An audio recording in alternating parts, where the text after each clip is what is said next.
네, 지금 시장 어떻게 봐야 하는지 자세한 도움 말씀 들어보겠습니다. 시장의 주변 상황도 보다 자세하게 분석을 해볼 텐데요. 마켓인사이드 우리투자증권의 김병현 연구원과 함께합니다. 안녕하세요. 네, 안녕하십니까? 네, 12월 전반적인 월간 전망을 보면은 그래도 박스권 상단을 돌파하지 않겠느냐라는 의견이 좀 많거든요. 그런데 어제 오늘 보자면은 시장은 다소 조정을 받고 있는 상황인데 지금 이 시점에서 어떻게 봐야 되겠습니까?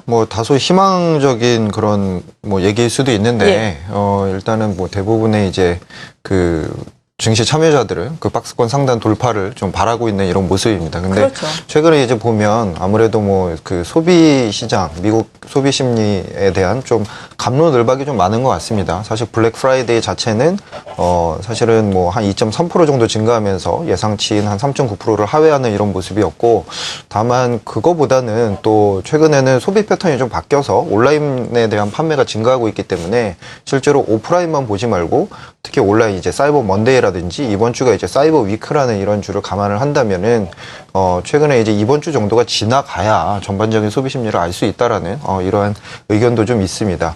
여기에다가 어쨌든 운용사들의 수익률이 그다지 좋지는 않기 때문에 연말에 좀 윈도우 드레싱이 좀 나오지 않을까라는 이런 기대감. 거기다가 배당 자체가 좀 높기 때문에 기존에 있는 예상치보다는 좀 보험회사들이 12월 결산으로 옮겼다는 점, 그다음에 삼성전자도 배당을 좀 높일 계획이라는 점에서 어떤 기존에 예상했던 배당 수익률보다 좀 높다는 점을 좀 감안한다면 과거에 들어왔던 이런 배당 관련 인덱스 자금, 그러니까 프로그램 매매 관련해서 좀 더 수급 상황이 개선될 여지가 좀 있지 않겠느냐라는 점에서 박스권 상단 돌파를 좀 예견하는 이러한 상황들이 좀 목소리들이 많이 있는 것 같습니다. 네, 그렇군요. 그러니까 결론적으로 보자면 박스권 상단 돌파가 가능할 수 있는 여러 가지 여건들이 있다라는 말씀이신 거죠? 네, 맞습니다. 그렇다면 이러한 여건들 가운데 또 위치하고 있는 중요한 이벤트들 우리가 좀 자세하게 살펴봐야 할 텐데, 대외적으로는 미국의 FOMC 회의도 있고 또 중요한 중국의 경제 공작 회의도 있습니다. 먼저 FOMC 회의 같은 경우에는 어떻게 봐야 될까요? 사실은 12월에는 그다지 이렇게 주목할 만한 게 없을 것 같습니다. 네. 지금 현재 나오는 얘기로는 테퍼링이라고 하는, 그러니까 QE3 축소에 관련해서 1월에 시행하느냐 아니면 3월에 시행하느냐 이거에 대해서 약간 좀 공방들이 많이 있는 것 같고, 오히려 12월에는 그렇게 큰 얘기들은 없을 것 같다라는 게 가장 큰 중론인 것 같습니다. 물론 ISM 제조업 지표가 상당히 잘 나왔고 실업률도 좀 잘 나올 것으로 예상을 하고 있기 때문에 이거에 따라서 좀 테퍼링이 조기 실시될 수 있지 않느냐라는 우려들이 조금씩 나오고는 있는데, 하지만 그거보다는 1월에 버냉키가 마지막 이제 옐런에게 자리를 넘겨주기 전에 어느 정도 테퍼링을 실시하고 넘기느냐, 아니면은 2월에 옐런이 취임한 이후에 한 2월이나 3월 정도에 테퍼링을 실시하느냐, 그러한 얘기들이 계속적으로 왔다 갔다 할 수 있기 때문에 12월에 FOMC는 사실은 그다지 그렇게 큰 이슈는 아닐 수도 있다라고 이제 보고 있고, 중국 공작회의도 마찬가지인 것 같습니다. 지금 현재 경제 공작회의가 중요하다기보다는 오히려 도시화 계획 발표라든지 아니면은 그림자 국민 총조사 보고서 같은 것들이 12월에 예정이 되어 있는 이런 상태이기 때문에 그러한 중국 쪽에 대한 얘기들은 점차적으로 계속적으로 리스크는 줄이고 모멘텀은 강화되는 이런 측면이 나타날 가능성이 좀 높다라고 보고 있습니다. 따라서 12월 전체적으로는 어떤 매크로의 흐름들이 시장을 좀 저해할 만한 요소들은 그렇게 크지 않다. 앞서서 말씀드린 미국 소비 심리에 대한 이런 갑론을박들이 조금 시장에 대해서 노이즈가 될 수 있다라는 점을 참고하시기 바랍니다. 네, 그렇군요. 그러니까 FOMC 회의라든지 중국의 경제 공작 회의 등 여러 가지 이벤트 같은 경우에는 그냥 무난하게 넘어갈 수 있다라는 말씀이시네요. 네. 그리고 내부적으로 또 환율이 문제가 되고 있습니다. 달러화에 대한 원화 환율도 그렇고, 그리고 엔화에 대한 원화 환율도 그런데 지금 이 환율과 관련해서 오늘 같은 경우에는 특히나 자동차주들이 상당히 큰 폭으로 빠지고 있지 않습니까? 네. 이 환율과 업종 간의 관계에 대해서 먼저 말씀을 해주시면 어떨까요? 가장 중요한 것이 지금 달러 환율이 한 103원 정도를 나타내고 있고, 원달러는 한 1061원 정도에서 지금 형성이 돼 있는 상태입니다.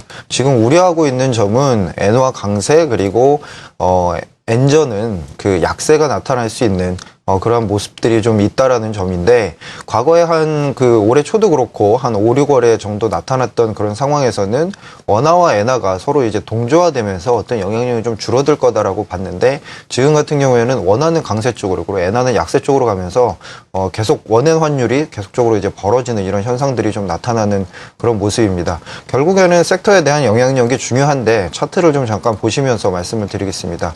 뭐 그냥 그 통념적으로 잘 아시는 바와 같이 그 원달러 환율, 그다음에 원엔 환율, 민감도가 가장 큰 이런 업종은 아무래도 자동차와 IT, 이게 가장 네. 좀 크다라고 이제 볼 수가 있겠고, 과거 10년간의 상관관계를 봤기 때문에 아무래도 이러한 그 모습들이 오늘 이제 나타나는 이런 모습들처럼 뭐 어떤 자동차라든지 특히 IT 업종, 이런 업종들에 대해서 일본 경쟁이 치열한 이러한 그 주요 섹터들의 어떤 가격 경쟁력 악화에 따라서 좀 이익이 감소하거나 아니면은 전체적인 점유율이 내려가지 않을까라는 우려들이 지금 시장의 가장 큰 우려라고 볼 수 있을 것 같습니다. 네, 특히나 달러화에 대한 원화 환율도 그렇지만 엔화에 대한 원화 환율에 대한 우려가 훨씬 더 크지 않습니까? 최근 네. 들어서는요. 오늘 같은 경우에도 급격하게 하락을 하면서 이 시각 현재 1027원 20전을 기록하고 있는 네. 상황이거든요.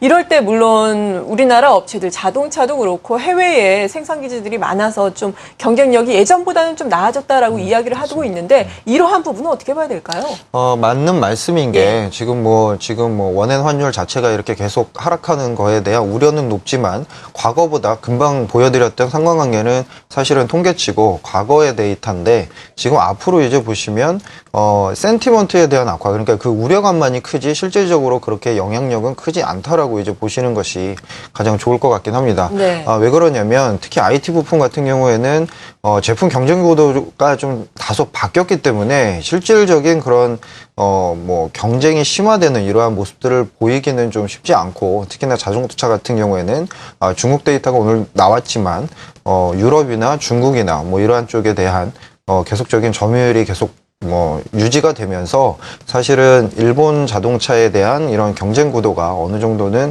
과거 대비해서는 뭐 일본 차가 싸게 팔린다고 그래서 한국 차가 안 팔리는 이런 모습들이 좀 아닌 모습이다. 특히나 그 이외의 업종, 화학이라든지 뭐 유틸리티 뭐 이러한 업종들은 뭐 전부 다 그 어느 정도는 그 엔화 하락과 관련해서는 그다지 그렇게 뭐 센티먼트 이외에 악화 요인은 크게 없다. 다만 계속적으로 이제 경쟁 구도가 뭐 설정이 돼 있는 자동차, IT, 그 다음에 이제 디스플레이 같은 경우에는 어쨌든 우려감이 있기 때문에 그거에 따라서 주가가 빠질 수 있습니다. 그렇죠. 뭐 그렇기 때문에 그거에 대한 뭐 또 우려감이 있으시면 일정 부분 단기적으로는 비중을 좀 줄여놓으시는 것이 좋겠고, 그 이후에 다시 어느 정도 엔화가 저점을 치고 올라가면 과거에도 빠르게 이제 올라간 적이 있기 때문에 그거에 대해서는 나중에 비중을 다시 늘려가시는 이런 모습들이 좋을 것 같습니다. 네. 그러니까 일단 기업이익 악화 요인은 이러한 수주들을 중심으로 환율로 인한 요인은 지금 많이 줄어든 상황이지만 그래도 센티먼트 악화가 우려가 되기 때문에 좀 피해 있자라는 말씀이신가요? 네, 맞습니다. 차트를 네. 하나 보면서 좀 더 예, 예. 자세하게 말씀을 드리겠습니다.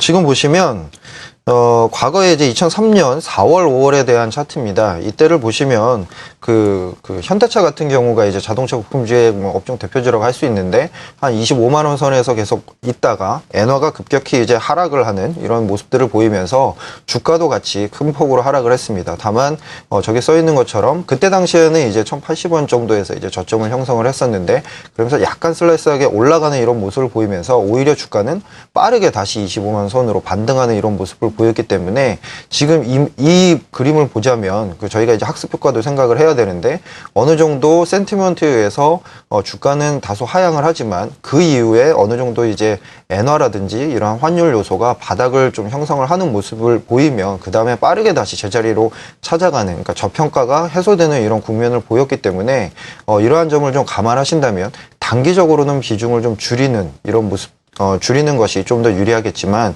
그 이후에는 계속적으로 비중을 확대하는 이런 모습들이 나타나야 된다. 특히나 아까나 말씀드렸처럼 뭐 자동차나 뭐 디스플레이나 기계나 이런 쪽 이외에 이런 것들은 좀 비중을 좀 잠깐 단기적으로 줄이시는 것이 낫겠지만 네. 그 이외에 뭐 IT라든지 뭐 화학이라든지 조선이라든지 은행과 같은 전반적인 경기 민감주는 오히려 이 시점에서는 비중을 확대하는 이런 전략이 좀 더 필요할 것 같습니다. 네, 저희가 시간 여유가 있으니까 이러한 부분에 대해서 조금 더 자세하게 도움 말씀을 들으면은 좋을 것 같은데 앞서서 엔화가 좀 엔저가 바닥을 찍었다라고 싶으면은 다시금 이들 종목에 관심을 가져도 좋겠다라고 말씀을 해주셨잖아요. 네. 지금은 또 엔화가 지금 달러화 대비해서 102엔대까지 올라갔는데 103엔대도 넘어가지 않을까라는 우려심이 있거든요. 네. 언제쯤 엔저가 바닥을 찍을 것으로 그렇다고 보세요? 지금 현재 103엔을 찍고 있는 상황입니다. 아, 예. 예, 지금 현재 올라 그러네요, 103.07로 예. 네. 지금 이제 엔화에 대한 이런 우려 때문에 자동차주가 좀 더 빠지는 이런 모습인데 사실은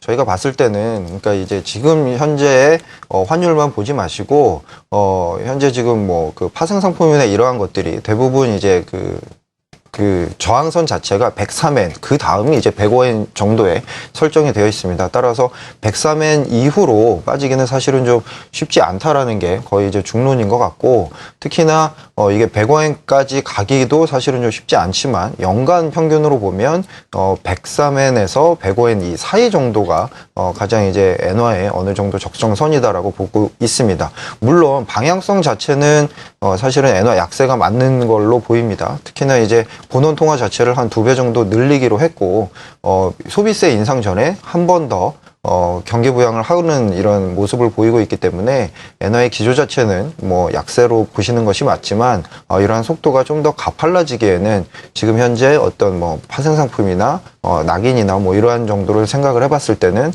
한 103엔 정도에서 좀 더 바닥을 형성할 수 있을 것 같다라고 보고 있고, 환율 같은 경우에도 연말까지 한 1,050원을 하향 돌파하기에는 다소 좀 무리가 있지 않나 이렇게 생각을 하기 때문에 네.